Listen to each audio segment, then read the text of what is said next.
Alright, this poem is the first poem I wrote when I started performing. It's called I Believe I Can Cry. My young brothers, trust me, I don't waste none of my precious time writing rhymes trying to diss you. I'ma just say what I gotta say, then I'ma sit back and I'ma listen to you and maybe take a couple notes. Because from your quotes, emotes, the same tension we've all been going through for about 4 or 5 centuries.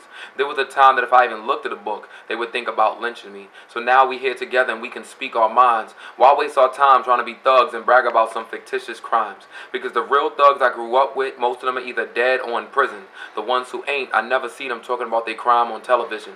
So at a forum like this, we can just share what our perspective is. If you cannot respect this, or if you're negative, you need to quickly find out where the exit is. Because in the exit is, it might take you 40 years before you reach the promised land. Like the baton that was once in Martin's has been passed into Obama's hands. And I'm at a point in my life where I listen to Wayne Dyer more than I listen to Lil Wayne. And I write songs to be sung by choirs more than I write songs like She's Rocking That Thing.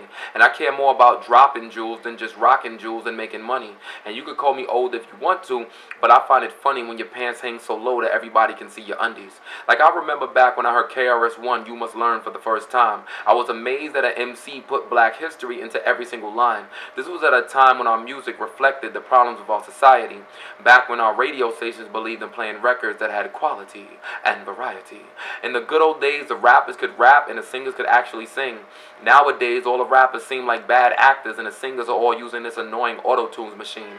DOA, shout out to Jigga. Like me, I love Tupac. He was an icon, seminal figure. Shame about his life, though, is that his impact should have been so much bigger. Like, imagine if he would have decided to squash the beef with Biggie. That would have been like if Martin and Malcolm would have started working together back in 1960. Then they could have got together with John and Bobby Kennedy. But unfortunately, all 6 of those men got shot down by the same common enemy.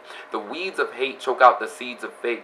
And they deny us the moral morsels that we so desperately need on our plates. So I believe providing food for thought is still a crucial matter. In today's MCs, your lyrical content is more like a poo-poo platter.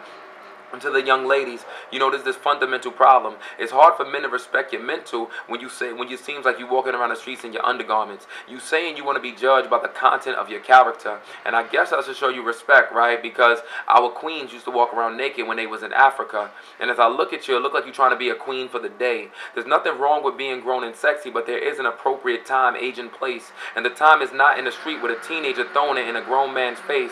Like, I used to really love R. Kelly's music till I heard about him peeing on them tapes. One of my favorite songs of all time was I Believe I Can Fly. Man, I feel like I just lost 7 heroes in one poem. That's why I call this one I Believe I Can Cry. So as I said before, this one was not meant to diss or offend you, but I think you can do better than this, young people, and I do believe you have it in you. Peace, NGC.